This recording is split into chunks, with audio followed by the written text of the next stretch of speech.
Muy buenas noches, amigos escritores. Nuevamente estamos aquí en este espacio que Gramata nos entrega los viernes con talleres de formación literaria. Esta noche empezamos esta terna de novela, esta terna literaria en la que vamos a hablar acerca de la novela, lo importante que es la novela y tres temas fundamentales para aquellos que aman el arte de escribir novela. Hoy empezamos con la creación de personajes, algo muy importante, y con la compañía de Alejandra Cruz. Bienvenida, Alejandra. Gracias, Mac. Buenas noches para todos. Pues es un placer estar aquí, llevar este taller de la mano con Edwin y con Maccabit. Vamos a hacer un buen equipo. Y bueno, el día de hoy vamos a presentar la parte de creación de personajes. Por ahí están preparadas unas diapositivas. Y cualquier duda que vayan teniendo, no duden en ir preguntando. Por ahí vamos a hacer un par de ejercicios muy pequeños, muy breves. Entonces, pues por ahí, Mac, vamos iniciando con las diapositivas. Perfecto. Regálenme un espacio. Y bueno, son diapositivas muy sencillas. Traté de hacerlo de una manera simple, no tan compleja, para que nos llevemos algo bastante funcional. No me muestra el título, qué raro. Nada más Ah, dale. ya, es que tiene Sí, no, animación. es que tiene efecto, tiene truco. Sí, Ok. bueno, pues aquí tenemos creación de personajes. La siguiente, Mac, por favor. Y bueno, para la creación de personajes, primeramente crear un personaje implica entrar en un banco de personalidades. Y dentro de estas personalidades hay 16 personalidades básicas que más adelante les voy a explicar y que sería bueno tomar como un eje de referencia para el momento de nosotros elegir las actitudes, pensamientos, sentimientos, conductas de nuestro personaje. Todo esto va a ser el constructo psicológico del mismo. A su vez, también este banco de personalidades nos permite indicar cuál es el temperamento y el carácter de nuestro personaje. Recordemos que el temperamento es algo innato, mientras que el carácter es algo que se va forjando a lo largo de la edad, generalmente durante los primeros años de la primera infancia, y cuando la persona es adulta, bueno, entonces ya toda esta personalidad ya tiene marcada. Lo mismo sucede exactamente en nuestros personajes. Conocer a fondo sus alegrías, pero también sus miedos, es decir, qué le hace feliz y por otro lado, qué lo hace infeliz, qué lo desequilibra. Aquí de repente me viene a la mente el cuento del príncipe feliz, en donde, bueno, la estatua es muy feliz de que el pájaro, no recuerdo qué tipo de ave es, pero el pájaro se pose en uno de sus hombros. Eso le hace feliz, le hace sentirse amado, le hace sentirse acompañado. ¿Cuál es su peor miedo? Su peor miedo es que lo derriben, que lo hagan añicos, que lo destruyan. Ese es uno de sus más grandes miedos. Y aunque es un cuento muy breve, ahí nos da estas dos partes del personaje. El otro aspecto es saber a fondo el arco de evolución del personaje. Durante el transcurso de la novela, el personaje va a tener una esencia, pero él poco a poco va a ir presentando cambios. Es una evolución en donde no puede, generalmente, no puede terminar siendo el mismo personaje con el que iniciamos. Es decir, sus actitudes deben de ir evolucionando poco a poco sin perder la esencia. Finalmente, tenemos apropiar sus emociones e identificar debilidades y fortalezas. Cuando digo apropiar emociones, es que hagamos ese personaje como nuestro, metámosle partes nuestras y sientamos qué es lo que el personaje piensa, cómo reaccionaría a determinadas emociones, cómo reaccionaría en determinados entornos. En cuanto a las debilidades y a las fortalezas, pues principalmente, ¿qué es aquello que pone en jaque a nuestro personaje? Pero también qué es aquello que lo hace más fuerte. Siguiente, Max, por favor. Bueno, y aquí tenemos un elemento importante que muchos ya lo han de conocer, es la ficha del personaje.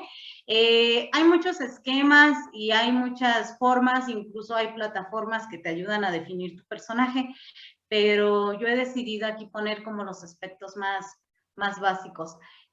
Este es un documento, un escrito, con apartados muy puntuales, nos ayudan a definir aspectos que conforman a este personaje. Por otra parte, pues es una herramienta común en todas las vertientes, se usa en teatro, en novelas, series, en fin, incluso hasta en cuentos pequeños. También ayuda a dar jerarquía a los personajes, a organizarlos de acuerdo a su orden de importancia. Nos ayuda a conceptualizar el personaje, a darle forma, a darle un fondo, a darle una esencia. Y también esta ficha de personaje es un ejercicio muy útil para poder vencer la hoja en blanco. Todas estas recomendaciones vienen en el libro de Adela Cohen, en Dar vida a un personaje. Es un libro bastante recomendable, ya que ella nos da muchas estrategias para realizar estas fichas de personaje, pero no solo para fichas de personaje, sino también para crear un personaje que no esté basado en los estereotipos. Siguiente, Max, por favor.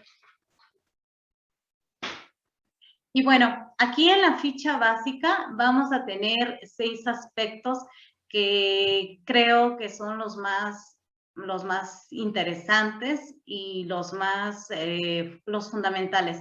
Tenemos el nombre, biografía, biología, psicología, entorno e interacción. La finalidad del nombre es crear esta palabra que nos permita inmortalizar a nuestro personaje. El nombre es como cuando bautizamos a un niño chiquito y pensamos y pensamos y pensamos cómo queremos que se llame, porque es una parte elemental, es la que lo va a identificar. De la misma manera, nuestro personaje debe estar identificado por este nombre. En el caso de la biografía, aquí es tener una imagen de cómo fue su pasado o cómo es su pasado y a su vez en qué influye o en qué medida influye en su presente y cómo influirá en su futuro. Recuerden que las novelas iniciamos en un periodo, en un momento, pero el personaje va pasando, pueden ser semanas, pueden ser días, pueden ser meses, pueden ser años. Entonces, aquí es muy importante tener esta parte de la biografía, pero también hay que recordar que, por ejemplo, si nuestro personaje, estamos hablando de él en la adolescencia, hasta ahí es una biografía. Pero si después en la misma novela hablamos de este mismo personaje en su etapa adulta, ahí tenemos nuevamente otra biografía porque ya se le han ido agregando los elementos. Respecto a la biología, esto se refiere a su constitución física. Aquí debemos de hacer una descripción detallada o los pequeños rasgos que le caracterizan respecto a su físico. La parte de la psicología es la más interesante porque es la que le da la fuerza y la esencia a nuestro personaje.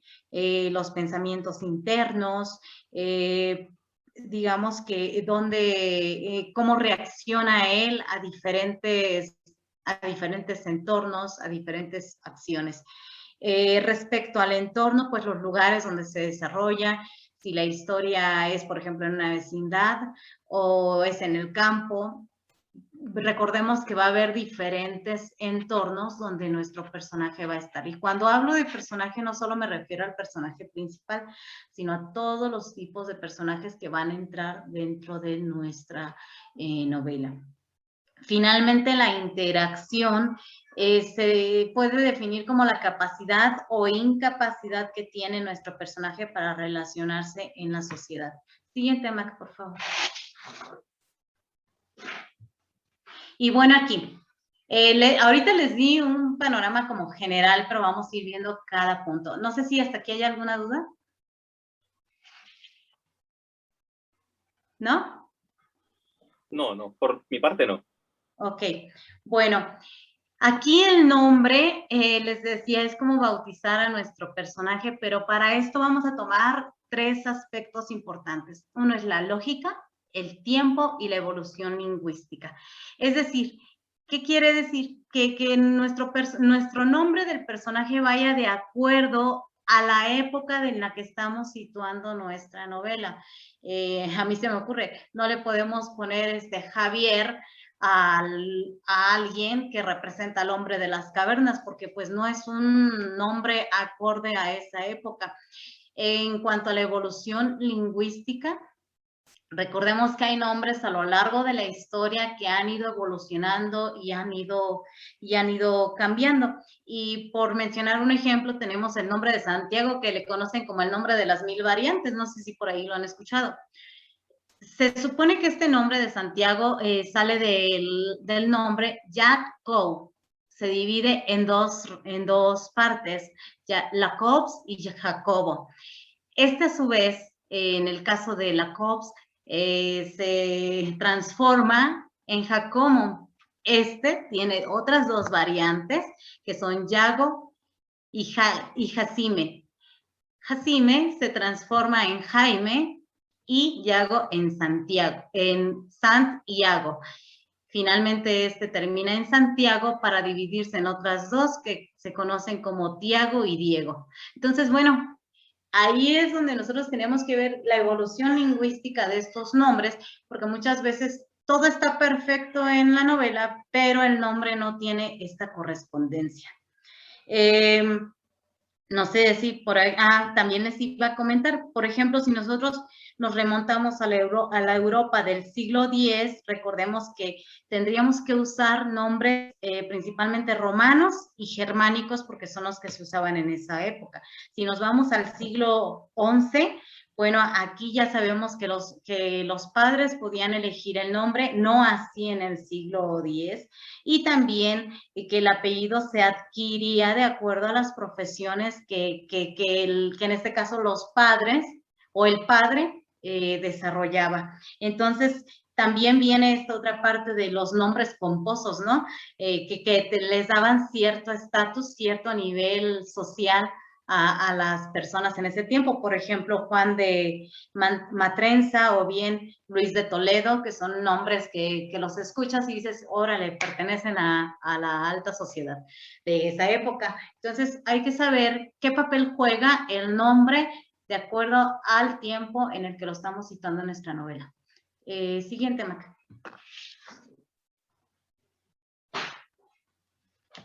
Y bueno, aquí tengo, por ejemplo, algunas preguntas. Ustedes me las van a ir contestando. Si ustedes me van a decir sí o me van a decir no. ¿Puede llamarse Adrián el hombre de las cavernas?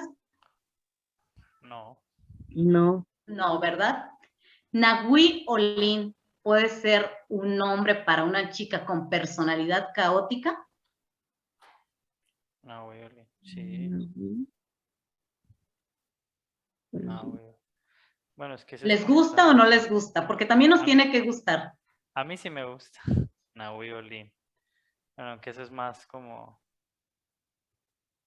de por allá a ver, qué sé yo, de la India. Entonces quizás requiera otro tipo de personalidad, ¿verdad? Ahora, si nosotros nos vamos al Quijote, ¿cuáles serían los nombres que podrían sustituir a Dulcinea sin que Dulcinea perdiera la esencia? ¿Qué nombre se les ocurre? ¿Dulce? Sí. Pudiera ser Dulce. Habría que ver la evolución de este nombre, ¿verdad? Amorosa. Margarita. Amorosa. Sí. Sí, la idea es que se sustituya el nombre siempre y cuando no pierda su esencia. En el caso de la novela La Ilíada, bueno, ¿ustedes consideran que causaría el mismo impacto si cambiamos los nombres de Paris, Patroclo o Helena por No. una de esa época? No, No, ¿verdad? definitivamente No, Ahí porque ya no. nosotros ya tenemos la imagen de cómo es Paris, de cómo es Helena, y entonces nos costaría bastante. A esto voy a la inmortalización del nombre. Ellos ya tienen inmortalizado el nombre. Y cuando nosotros queremos usar el nombre de Helena en una novela, automáticamente nos acordamos de esta Helena. Igual en el caso de Paris, pocas veces hay alguien que se atreve a utilizar el nombre de Paris porque está tan inmortalizado que es difícil usarlo. Entonces, esa es ese podría ser algo que nos moviera para elegir nuestro nombre de personaje. Cambiamos, por favor. como Odiseo, por ejemplo, yo lo dudaría muchísimo porque ya tiene una propiedad tan única de su texto que difícilmente uno lo ve en otro lado. Sí. Y bueno, aquí tenemos que la principal función del nombre es que identifique al personaje y tenemos una serie de rasgos de personalidad. Amable, inteligente, simpático, sensible, aventurero y en fin, todas estas cualidades, pero bueno, también podemos tener todo lo contrario, negativo, ambicioso, desconfiado. Pasamos a la siguiente. Y bueno, aquí lo que pudiéramos, antes de pasar al ejercicio, Mac, regresa un tantito, por favor.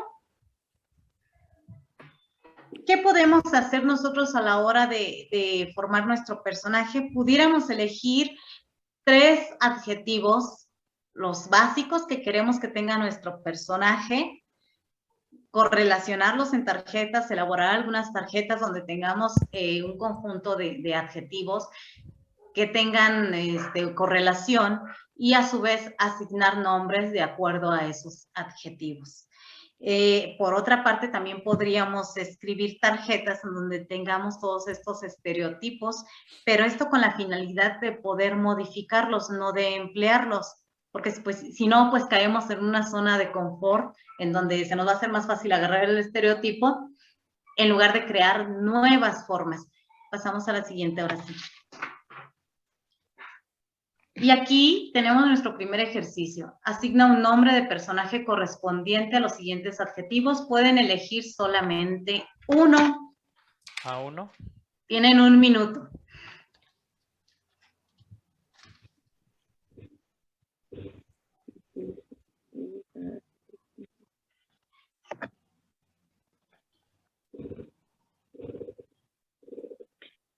Podría ser Pedro. Pedro, ¿para cuál adjetivo? Para audaz. Para audaz. Pedro, audaz. Ale, yo escogí inteligente y mi personaje se llamaría Beto, de una abreviación de Alberto. Beto, inteligente.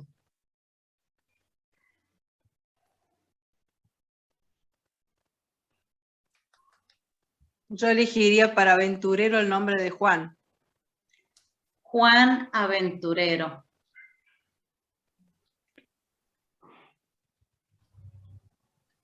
Yo elegiría Rosa para confiado. Siendo mujer, obviamente. ¿Para confiado cómo, perdón? Rosa. Rosa. También se vale de mujer, ¿cierto? Rosa, confiada. Sí, o sea, puede ser confiado o confiada. Sí.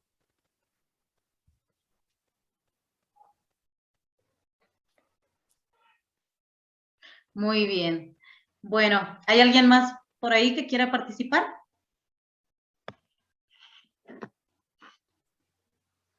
Bueno, y por ejemplo aquí ¿sí?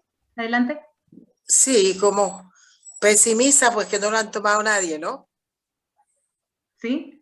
Pesimista. Sí, pesimista para, no sé, como para alguien que se llame, vamos a poner algo contradictorio, para alguien que se llame Gloria.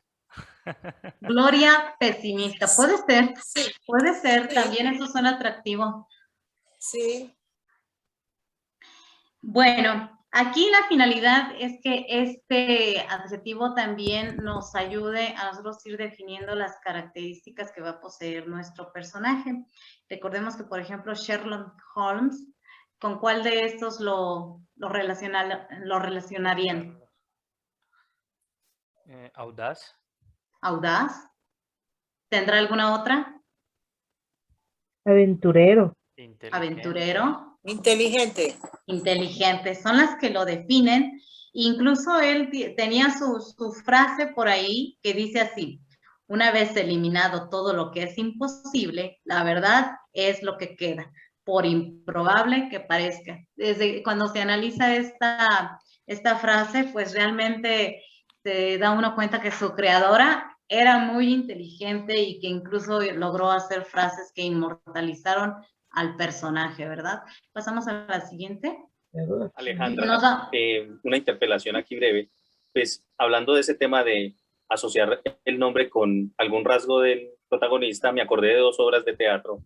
Bueno, no, sí, 2 obras de dramática.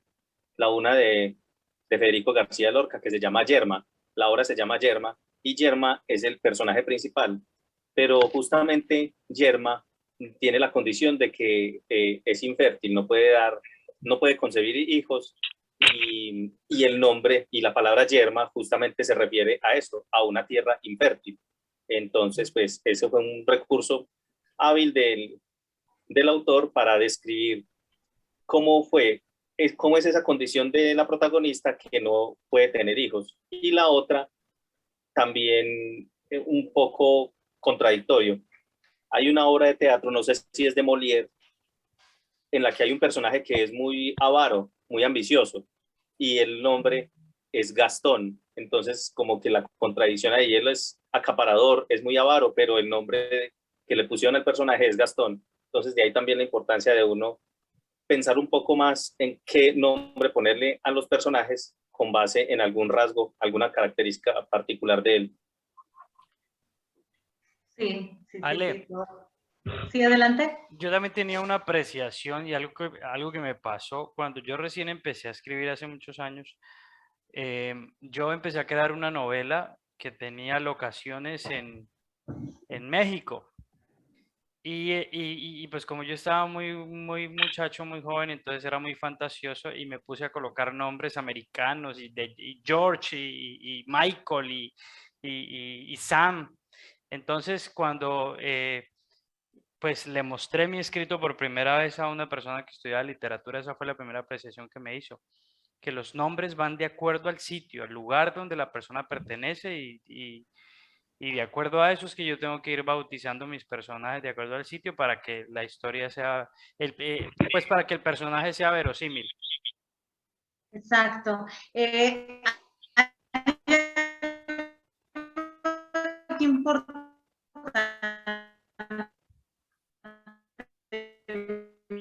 Miren, el nombre del personaje de primer momento lo podemos elegir, nuestro nombre puede ir cambiando. Muchas veces iniciamos poniéndole Pedro y resulta que se va a terminar llamando Kevin. Entonces, por mencionar algo común, ¿no?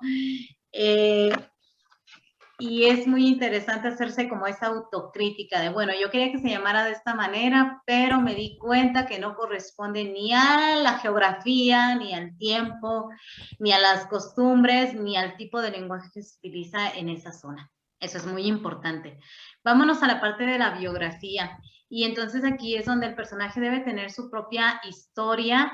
Esta historia le ayuda a él a tener ciertas reacciones respecto a su pasado, respecto a su presente. Los datos más básicos que puede tener esta biografía son año y lugar de nacimiento, como un acta de nacimiento igualita, un documento de recién nacido, año y lugar de nacimiento, familia, el ciclo vital, la educación, los éxitos y los fracasos. ¿Qué quiere decir esto? Bueno, es muy importante saber elegir el año y el lugar de nacimiento, porque de eso depende gran parte de dónde ubicamos nuestra historia. Aquí en el caso de la familia es importante saber si la familia aporta a la familia o la familia pues es un ambiente tóxico que a él le va a traer otras consecuencias durante la historia. A lo mejor no vamos a hablar de su familia, de nuestro personaje, ¿verdad? En la novela, pero si pensamos hacer una segunda parte de esta novela, pues sería muy bueno tener esta biografía para no perdernos esos detalles. El ciclo vital, ¿en qué etapa se encuentra? Si estamos hablando de un niño, estamos hablando de un adolescente, de un adulto o de una persona de la tercera edad. Entonces, a ver en qué etapa de vida se encuentra nuestro personaje, hasta qué nivel de estudios tiene, si tiene lo básico, si es un gran científico. También en la educación sus actitudes tendrían que corresponder con el nivel educativo en el que se encuentre. Finalmente, los éxitos, en qué logros tiene nuestro personaje, pero también aquello en lo que ha fracasado. Continuamos. Y bueno, y aquí tenemos la parte de la constitución biológica, que es importante detallarla en nuestra novela. Claro, no significa que en cuanto iniciamos decimos es que Juan es alto, moreno, chaparro, claro, de una manera suave, muy sutil, vamos a ir metiendo algunos rasgos, no tenemos que contar todo al inicio.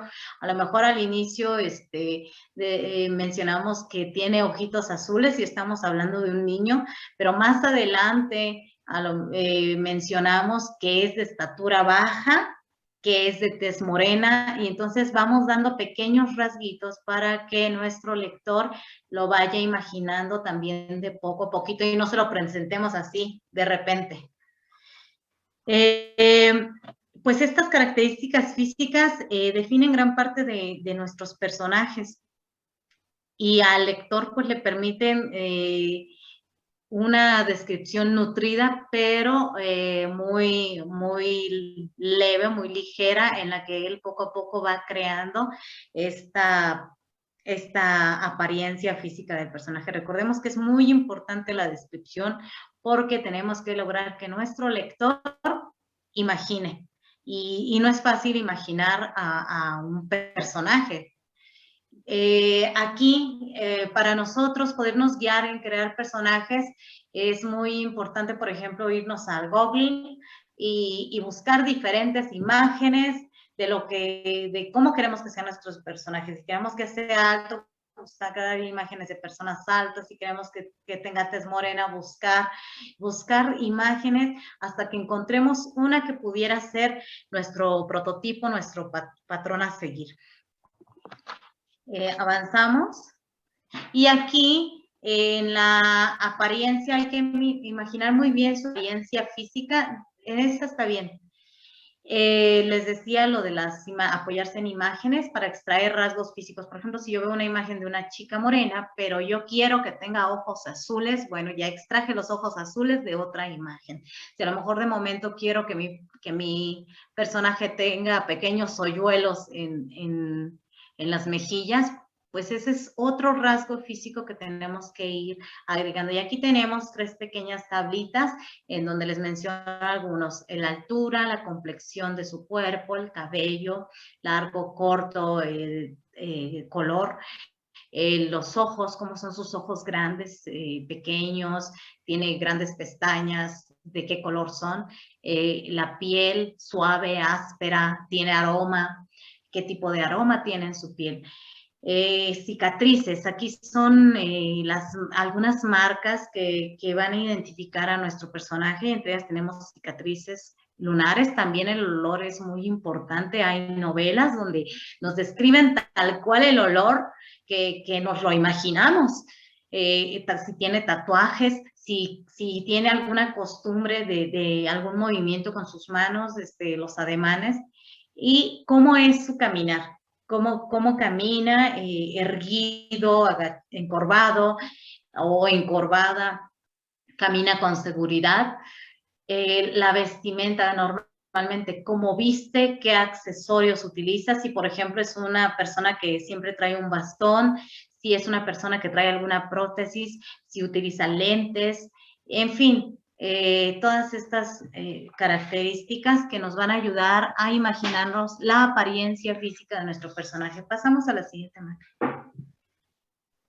Y aquí tenemos unos ejemplos. Por ejemplo, si yo digo anciano robusto, aquí tengo una pequeña, muy breve descripción. El anciano es un hombre de estatura baja, generalmente responde con gruñidos, se encuentra bajo un periodo de duelo, utiliza un bastón, aquí tengo un elemento que apoya en su físico, y tiene amputado el dedo pulgar. Mujer delgada joven. Es capaz de cruzar los barrotes de la reja de la escuela debido a su delgadez. Sus ojos son color café claro, cabello castaño, labios delgados y cicatriz en la muñeca derecha. Quiere decir que esta pequeña frasecita, cuando yo la utilice, cuando yo me refiero a esa chica, debo de recordar que es una persona delgada. Entonces, eso lo debo de tomar muy en cuenta. Y también la cicatriz. Si, por ejemplo, yo inicio comentando que tiene una cicatriz, pero en el capítulo 5 se me olvidó que tiene una cicatriz, pues ahí ya empezamos a tener una incoherencia. O en el anciano robusto, como le puse, bueno, le debí de haber puesto persona de la tercera edad, ¿verdad? Pero si yo no recuerdo que tenía su dedo amputado, o no recuerdo cuál es el dedo que tenía amputado, entonces ahí también empiezo a tener una incoherencia. Por eso estas fichitas son importantes. Pasamos a la siguiente.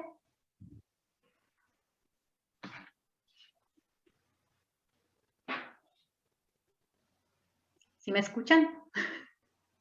Mi Ale, ya estamos cortando, ya estamos terminando el tiempo de esta sesión. ¿Te parece si la...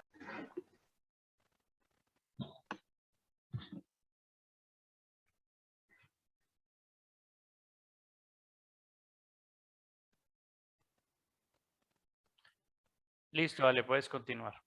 Ok, bueno, y aquí tenemos la parte de la psicología que a mi modo de ver es la más importante, la parte medular de nuestro personaje, porque es la que le va a dar esa constitución de cómo actuar a diferentes estímulos que hay que va a haber en nuestra novela. Reacción de estímulos, su carácter primario, nivel intelectual, deseos y metas, y los temores. Bueno, aquí es importante saber cuál es su comportamiento, cómo reacciona, cuáles son los gestos que hace ante, por ejemplo, ante un acto frustrante. Y reconocer que el carácter, en el caso del carácter primario, se va a forjar en nuestro personaje de acuerdo a las vivencias que él va teniendo. Puede ser que de repente al inicio sea un carácter muy suave, pero termine con un carácter bastante fuerte, bastante dominante, y aquí es donde entra el arco de evolución de nuestro personaje. Los estímulos, cómo capta estos estímulos externos, cómo es nuestro personaje social o es antisocial, es apasionado o es posesivo, a qué le teme, cuáles son sus principales temores, pero también cuáles son esas frustraciones que puede ir arrastrando del pasado. Pasamos a la siguiente. Y aquí tenemos una serie de preguntas. Una serie de preguntas que nos pueden ayudar como guía para esta parte de la psicología. ¿Qué lo hace feliz o infeliz? ¿Es aventurero u hogareño, hogareña? ¿Qué le hace perder la cabeza? ¿Cuáles son sus creencias religiosas? Aquí es muy importante saber si tiene creencias religiosas o si cree, si tiene algunas otras formas de reavivar su fe, o definitivamente no tiene creencias religiosas. Aquí entra también la parte de la política, qué tan allegado a la política es o qué tan resistente es a este tipo de aspectos. ¿Es abierto o es retraído? ¿Qué tanto confía en la gente? Pero también aquí me falta, ¿qué tanto confía en la gente? Pero ¿cómo lo ve la gente? ¿Cómo lo ven los personajes que le rodean? Esta es una parte muy importante. cómo ve la vida, qué piensa de la vida, qué piensa que es la vida. ¿Es una persona buena, mala o neutral? ¿Es romántico o realista? ¿Cuál es su mayor miedo? Esto ya lo hemos venido platicando. Y si tiene un apego seguro, si puede establecer relaciones seguras, cordiales con el resto de los personajes. Y nos vamos al ejercicio 2. Y aquí en el ejercicio 2, como ustedes ya tienen un nombre y ya tienen un adjetivo, ahora simplemente van a buscar en esta lista o en otra 2 adjetivos más que definan a su personaje. Ya por ahí ustedes recuerdan el nombre de su personaje. Vamos a dar 3 participaciones o 4 las que nos permita el tiempo, ¿sí? Tenemos igual 1 minuto. Quien ya lo tenga va participando, por favor.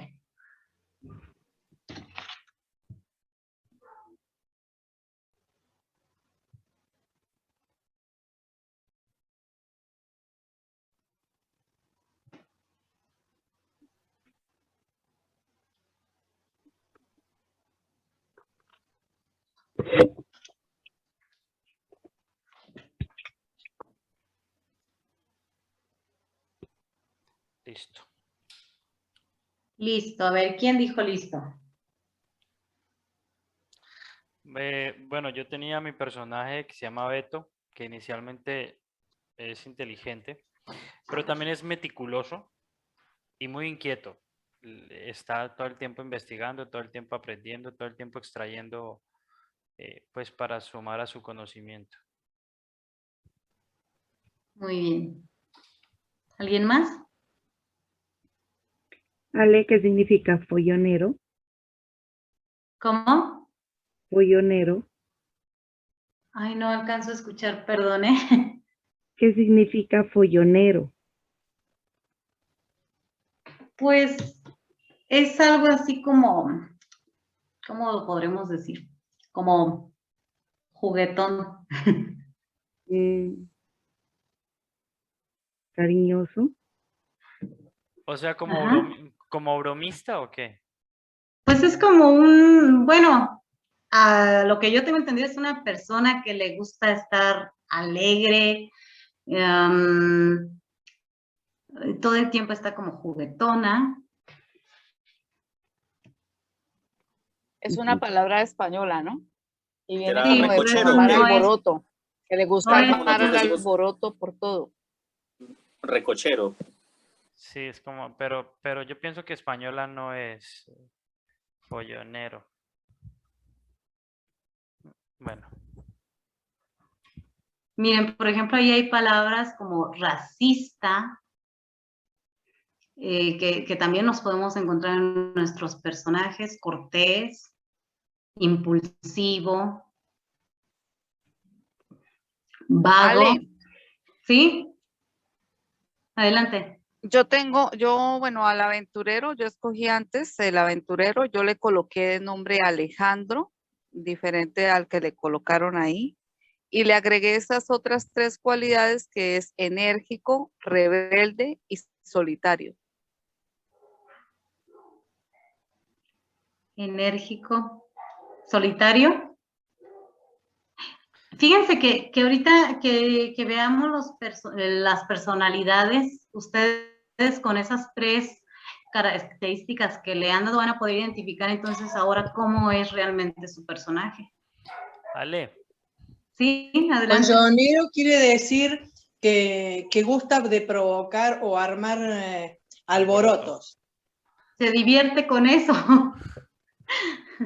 Sí, aquí en Colombia diríamos una persona recochera, cansona. ¿Qué significa la palabra pasota?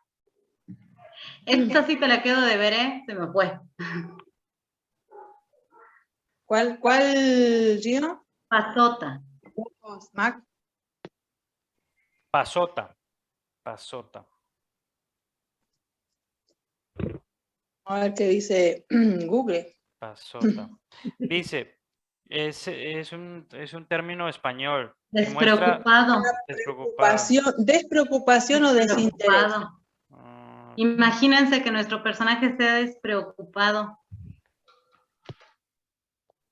el hecho de que sea despreocupado conlleva otras cualidades, otras cualidades, defectos, virtudes.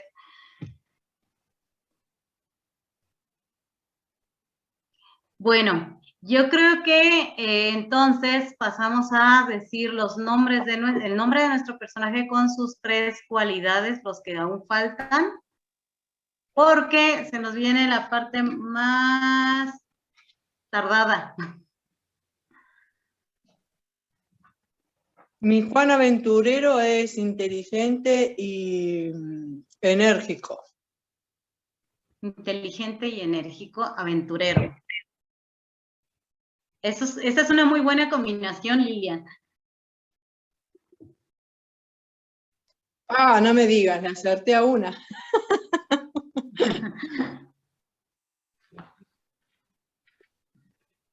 A ver, el mío es Pedro, audaz, reservado, rebelde.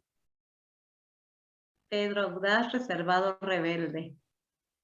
Y sí, generalmente no me digas, ¿cómo te parece audaces son rebeldones.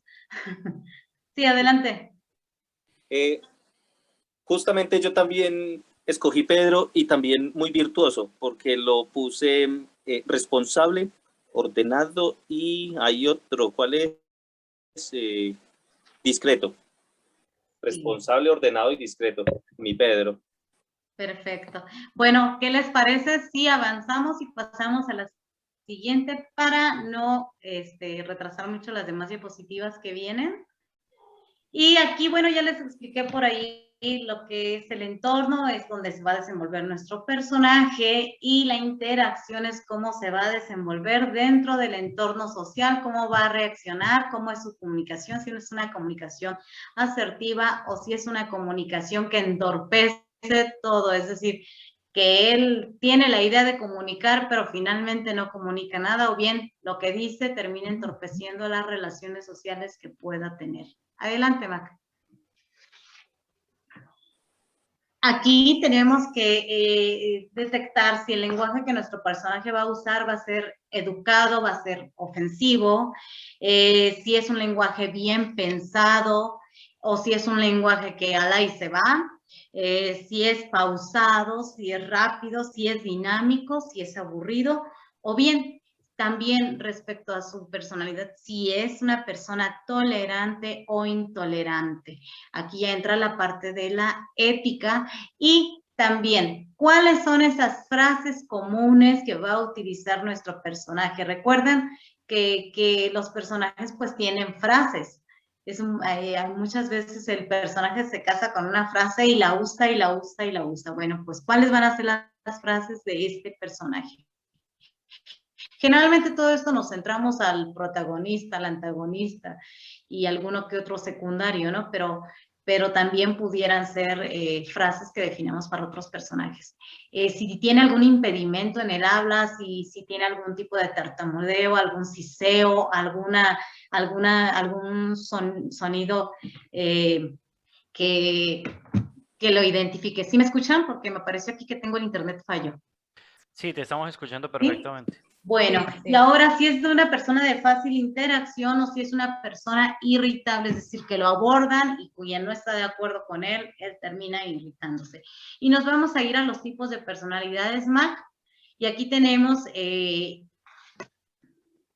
un test conocido como MBTI, que es muy apropiado para conocer estos tipos de personalidades y a partir de ahí poder tomar nuestro personaje y definirlo con características ya más específicas. Abajo en la diapositiva está la ruta de la página web, el link, y yo se los recomiendo bastante porque ahí ustedes se van a dar cuenta estas 3 cualidades que ustedes le pusieron a sus personajes, dentro de qué tipo de personaje entra. Claro que esto se aplica a la psicología humana, ¿verdad?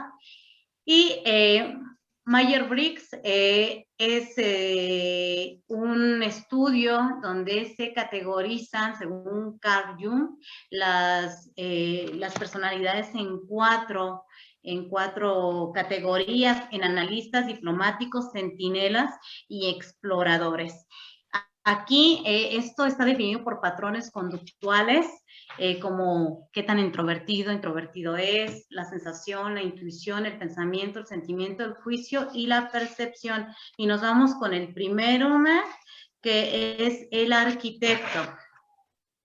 La personalidad de arquitecto, tal vez ahí no se alcanzan a distinguir mucho las letras, pero el arquitecto es un intelectual implacable, arrasa con todos, le encanta jugar ajedrez, tiene una capacidad de decisión muy amplia, es una persona ambiciosa, tiene metas ambiciosas, es reservado, generalmente son eficaces porque no gastan mucho tiempo ni mucha energía en lograr sus propósitos, les gusta ejecutar y diseñar planes sorprendentes, son conocidos como el ratón de la biblioteca, por así decirlo, porque es un nombre muy común que utilizamos en la actualidad, y ellos consideran que no tienen derecho a la ignorancia, no tienen derecho a ser ignorantes, están en constante aprendizaje y son personas muy racionales. Entonces, nuestro personaje que entre dentro de esta categoría o dentro de esta clase, se va a parecer mucho a Friedrich Nietzsche o se va a parecer a Vladimir Putin o Putin. Bueno, ¿sí me escuchan? Sí, perfecto. Ok. Después tenemos a los personajes lógicos. Para ellos, pues, la vida no vale la pena vivirla sin que sea examinada. Todo lo que corresponde al ciclo de vida, a la presencia del ser humano, tiene que ser examinada hasta el fondo. Siempre están en búsqueda de patrones, tienen un pensamiento incesante, siempre su cabeza les va a estar girando para estar buscando respuestas, explicaciones a todos. Son muy poco tolerantes cuando se les juzga, cuando las acciones se les juzga o se les juzga la forma como piensan, pues ellos tienden a enfadarse. Su principal miedo es el fracaso y no les gusta dejar piezas sueltas. Aquí tenemos algunos ejemplos. Tenemos a Neo de Matrix, tenemos a Bruce Banner, a Hulk, no propiamente Hulk, sino el científico Bruce Banner, y tenemos a Albert Einstein. Nos vamos con la personalidad de comandante. Ellos son líderes natos. Ellos les gusta dirigir las masas, tienen el don de ser carismáticos y confiados, son muy confiados, dan confianza, son confiados en sí mismos, no confiados en la gente, sino confiados en ellos, en que ellos pueden, y a su vez esa autoconfianza ayuda a que las masas tengan confianza en ellos. Tienen un nivel, aquí el nivel racional podría decirse que es un tanto despiadado, usan todas sus herramientas, lo que tengan, para lograr su objetivo. Esa sería como la parte negativa que podrían tener, que como quiera que sea, van a lograr su objetivo. Generalmente son dominantes, les gustan los desafíos, y una cosa, no toleran a las personas ineficaces, incompetentes ni vagas. Aquí, por ejemplo, recuerdo que Miranda Presley de la película El Diablo Viste la Moda es totalmente así, ella es una comandante hecha y derecha. Tenemos también a los innovadores. Bueno, ellos también están en la búsqueda constante del conocimiento, pero tienen algo, pueden ser muy caóticos, porque siempre están intentando comprender las ideas del otro y para ello es necesario el debate. Entonces, suelen ser personas que irritan a otras personas. Por ejemplo, tenemos aquí al Capitán Jack Sparrow o al Joker, que también tiene este tipo de personalidad. Pasamos al siguiente. Me dicen si voy muy rápido, ¿eh? Lo que pasa es que quiero alcanzar a ver el arco de evolución. ¿Cómo vamos? Yo creo que vamos bien, Aleja. Ok. Bueno, tenemos entonces ahora aquí a la categoría de los diplomáticos. Ellos generalmente empezamos con el de carácter abogado. Ellos son ayudantes, ayudan a las personas a lograr sus objetivos. Intentan, siempre están preguntando cuál es el fondo de la cuestión y escudriñan hasta encontrar la verdad. Tienen un tono de voz suave, mesurado, pero sus opiniones son muy sólidas. Estas opiniones no son al aire, sino son opiniones que se basan en hechos reales, en hechos que ellos pueden comprobar, no lo que les diga la gente, sino lo que ellos directamente ven. Son personas decididas, tienen un carácter fuerte, no dominante, solo fuerte. Ellos son creadores de equilibrio. Ya dije que el lenguaje es bastante cálido, dijéramos por ahí, son muy karmáticos, ellos creen mucho en la danza de las energías, y entre estos tenemos a Nelson Mandela y la Madre Teresa de Calcuta.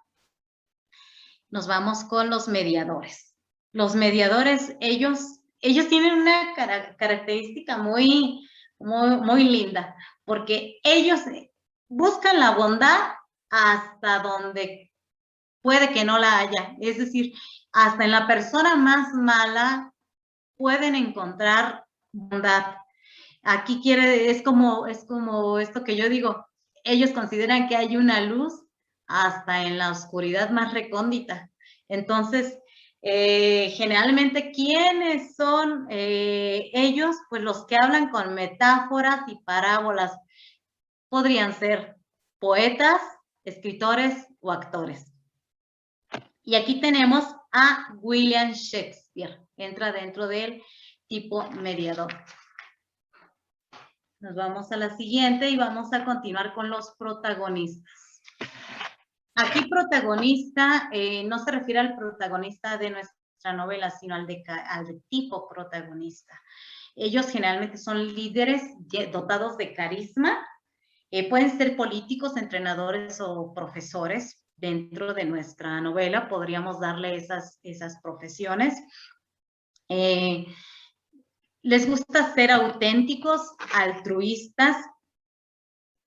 Hablan, pues digamos que cuando en realidad hay algo que decir, les gusta decir solamente lo sustancioso. Y aquí tenemos a Malala Yousafzai y a la reina Isabel. En cuanto a los activistas, ellos son personajes de espíritus totalmente libres, llenos de entusiasmo, son encantadores, independientes, enérgicos, compasivos y son muy visionarios. Para ellos la vida es como un rompecabezas y les da emoción armar todo este rompecabezas, les gusta aportar a los demás, son líderes. Es importante que se les da el liderazgo, pero no les gusta lo aburrido. Entonces, si nuestro personaje de repente es de este tipo y se muestra ante situaciones aburridas, se puede hundir en la depresión y en la tristeza, principalmente porque a pesar de que son idealistas, también tienen espíritus libres y la peor pesadilla para ellos es el estrés social. Pasamos a los logistas y aquí entramos al grupo de los centinelas. Bueno, los logistas defienden generalmente las normas, las tradiciones de un pueblo, los estándares, son muy responsables, son personas altamente responsables, no les importa el tiempo o la energía que gasten para lograr metas. Esto es importante porque pueden incluso descuidar a sus allegados por tal de lograr una meta. Analizan siempre el entorno donde están, son muy analíticos, son muy poco tolerantes ante la indecisión, no les gusta tardar tanto tiempo en tomar decisiones y les gusta trabajar solos. Entonces, nuestro personaje de este tipo tendría que ser un personaje solitario y a la vez astuto. En una persona de la vida real podría ser Angela Merkel. Y nos vamos a los defensores. Ellos, los defensores, son aquellos que defienden con uñas y dientes a la familia, que incluso arriesgan la vida por la familia o por los seres más amados. Son callados y muy reservados, son receptivos. pero también al momento de salir en defensa suelen ser muy rebeldes. Generalmente son perfeccionistas, pero subestiman sus logros. Es decir, una vez que han logrado algo, no son capaces de reconocerlo porque piensan que no es suficiente o porque piensan que no llegaron a lo que querían lograr. Aquí tenemos, por ejemplo, a Vito Corleone o tenemos al Capitán América, por mencionar algunos ejemplos. Nos vamos al del tipo cónsul. Y bueno, aquí ellos son muy populares, les gusta ser centro de atención, no les gusta hablar de la política, así que si tenemos por ahí un personaje que nada que ver con la política, nada que ver con la religión, puede ser del tipo cónsul y tampoco les gusta la ciencia. A ellos les gusta el estatus social, ser socialites, son altruistas. Y entonces, bueno, aquí podríamos tomar muchos ejemplos de la vida real, ahí se los voy a dejar libres porque no quiero mencionar a los socialité que hay por ahí, ¿verdad? Entonces, nos vamos a los ejecutivos. Ellos generalmente se encargan del orden y de que la tradición en una familia se siga, son muy protocolarios. Son honestos, dedicados, les gusta ser voluntarios en tiempos difíciles, son los que se ofrecen de primera mano, son muy considerados en el entorno, es del tipo dirigente al que el pueblo quiere mucho porque ayuda en tiempos difíciles. Les gustan los retos y generalmente se caracterizan por el cumplimiento de las promesas, pero se enfadan si el resto de la sociedad los pone en peligro. Y aquí tenemos un personaje de Juego de Tronos que es Robb Stark. Los exploradores también son 4. Ya con estos vamos a terminar esta parte de las personalidades. Y nos vamos al del tipo virtuoso. Bueno, a ellos ellos son más manuales, no les gusta la escuela. Es decir, ellos la parte metódica no se les da, son más manuales, les gusta armar y desarmar, reinventar, siempre están reinventando, les gusta solucionar problemas, crear, compartir experiencias. Y, por ejemplo, en el caso de si nuestro personaje fuera mujer, aquí nuestro personaje mujer se tendría que ver muy, muy ruda, porque tendría que tener todas estas cualidades. Por ejemplo, que sea una mujer que le guste la mecánica y demás. Entonces, les decía, ellos son muy manuales, pero tienen un defecto. Son muy cambiantes respecto a los planes. Nos vamos entonces a los del tipo aventurero y aquí tenemos un ejemplo al señor Charles Bukowski, él es del tipo aventurero. Les gusta, pues digamos que les gusta la estética y les gusta sacar el máximo provecho de la estética, pero no siempre de la estética física, porque pues si vemos el señor Charles Bukowski no era muy estético físicamente, ¿verdad? Pero entonces ellos son felices siendo lo que no son. Son muy impredecibles, se reinventan continuamente, se alejan del círculo social y después regresan y se vuelven a alejar y regresan, porque ellos sienten la necesidad de reinventarse o de acomodar algo que no está funcionando correctamente. Les gustan las apuestas, les gustan los deportes extremos y generalmente les gusta salir de sus zonas de confort porque son muy experimentales. Pierden con muchísima facilidad los estribos y pueden desencadenar pues situaciones pues más complejas. En la siguiente, por favor, tenemos los del tipo emprendedor. Estos son muy fiesteros, les gusta estar en el centro del escenario. Si hay alguien que tiene que armar la pachanga, son ellos. Les gusta siempre la acción y corrigen sus errores sobre la marcha.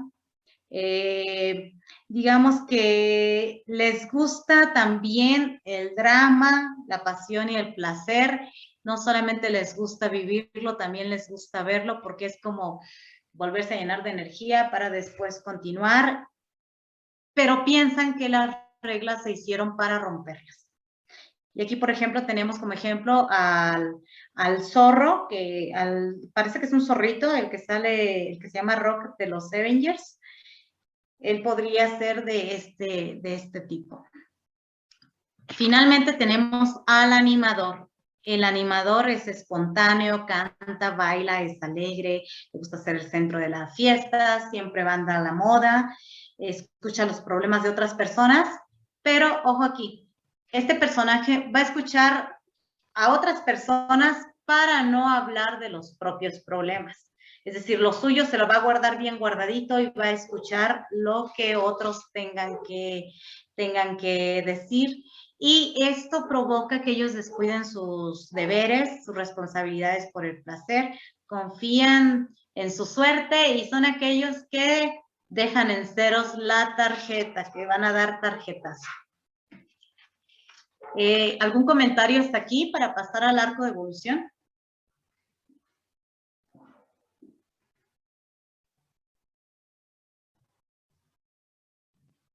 ¿No? Continuamos entonces.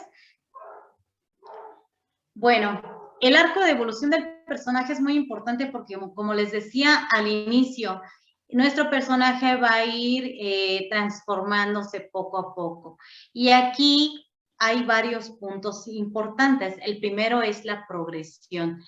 Es decir, este cambio va a ser que nuestro personaje vaya pasando de poco en poco, de ser bueno a neutral, incluso llegar hasta ser malo, o al revés, de malo, neutral, bueno. Y ahorita vamos a ver qué es lo que puede hacer que tenga esos cambios nuestro personaje. La graduación, pues, es una serie de elementos que lo van a hacer cambiar poco a poco. Es como ir llenando de a gotita el vasito y hasta que lo hacen transformarse. Estos aspectos se van a ir sumando hasta mostrar un cambio que sea verdaderamente notable. En la siguiente, Mac. Aquí también vamos a ver que hay una extensión para esta transformación, es decir, el tiempo que le va a tomar a nuestro personaje desarrollar un cambio notable. No puede ser, por ejemplo, si iniciamos en el capítulo 3, para el capítulo 6 no puede estar este cambio porque a lo mejor no ha habido suficientes acciones que hagan que ese cambio en verdad sea creíble. Tenemos la motivación. Las motivaciones van a ser muy necesarias para que este personaje vaya evolucionando. ¿Cuáles pudieran ser estas motivaciones? Por ejemplo, les pongo que nuestro personaje antagónico de repente encuentre bondad en alguna persona y lo haga revolucionar en cuanto a sus sensaciones. Tenemos propuestas de objetivos para el personaje, es decir, que los objetivos que tenía se transformen y ahora tenga nuevos objetivos. También que tenga pérdidas, que algún familiar, un amigo, un ser querido le falte durante el transcurso de esta historia, o también pérdidas no tanto físicas, sino pérdidas emocionales. Finalmente tenemos el análisis de enseñanzas que deja cada búsqueda. Nuestro personaje tiene un objetivo y en cada objetivo él va a tener una nueva búsqueda y a su vez estas búsquedas van a generarles ciertas preferencias. Pasamos a la siguiente. Aquí vamos a tener las influencias, y estas influencias pueden ser agentes externos como personas, viajes o acontecimientos. Tenemos también al aprendizaje. Es decir, ¿a dónde le va a llevar el camino que está tomando? ¿En qué medida ese aprendizaje lo va a hacer fuerte, lo va a hacer débil? ¿Y qué quiere lograr al final de ese camino? Tenemos el desengaño, que es otro aspecto importante en el arco de la evolución. Aquí se van a dar nuevos aprendizajes, ya que él va a cambiar su percepción al mundo. Y les pongo un ejemplo. Descubrir una mentira es algo que a nuestro personaje podría hacerle cambiar su forma de ver el mundo, de ver esa realidad en la que en ese momento está viviendo, y esto lo puede llevar también a adoptar otras personalidades. Avanzamos a la confusión. La confusión es cuando nuestro personaje se va a encontrar en un punto en el que va a decir, bueno, ¿y qué me está pasando? ¿Por qué estoy actuando de esta manera? Y se generan, ahí es muy importante el conflicto interno, que el personaje ahonde en qué le está ocurriendo y qué va a hacer para volverse a reconocer. Finalmente tenemos las recompensas, que tiene que ver con la evolución de nuestro personaje y cuáles son sus consecuencias. Si nuestro personaje pasó de bueno a malo, pues las consecuencias tendrán que ser negativas. Si fue lo contrario, entonces las consecuencias pueden ser positivas. Aquí, por ejemplo, recordando la parte de la confusión, recuerdo de momento El hombre duplicado de Saramago. Él, al final de la novela, presenta una confusión muy grande porque no logra identificar su realidad. Entonces, esta es una confusión muy amplia que se da en El hombre duplicado, que bueno, parece que tiene otro nombrecito por ahí, pero es de Saramago. O también en el caso de la película Up, en cuestión de las recompensas, recordemos que el hombre de edad, de la tercera edad, el viejito que aparece ahí en la película, él tiene una transformación debido a la influencia del niño pequeño aventurero de Russell, y entonces ahí él obtiene una recompensa que le beneficia en su forma de actuar. Aquí tenemos ahora sí los tipos de viaje, y ya con estas partes vamos a terminar. Tenemos al legal caótico, de caótico a legal. Empiezo por el A. Aquí sería posible que se induce un gran daño al personaje. Por ejemplo, que se le muere un familiar o un ser querido. Del caótico a legal es un mensaje en donde el personaje decida que las leyes deben de ser cumplidas porque tienen cierta utilidad. Por ejemplo, en la película Wonder, uno de los niños pues trata de volver de corregirse, de aceptar las reglas que le impone el director, pues porque él se ha dado cuenta que las reglas son necesarias y efectivas.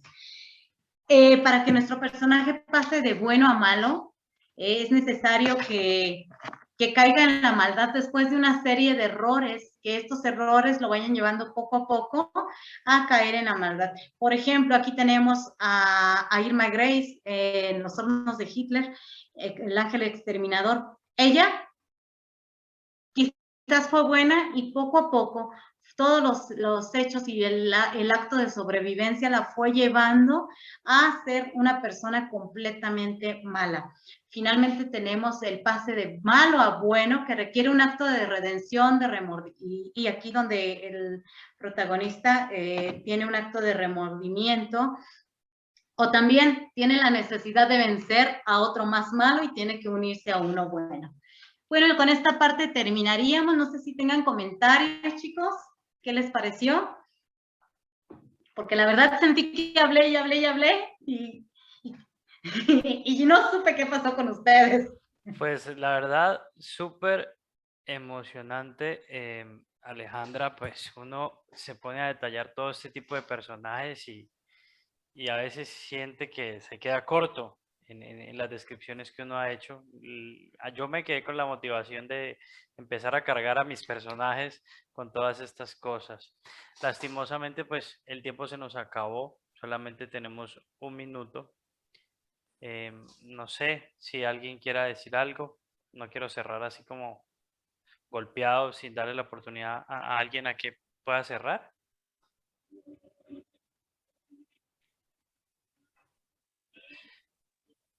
Bueno, entonces Ale, queremos... Ay, dale, felicidades. Disculpa, Max. tranquila. De verdad emocionante, como tú dices, una clase muy provechosa. Muchísimas gracias, Ale, por esa preparación, por ese conocimiento, por impartirnos tanto. Felicidades. Gracias, gracias.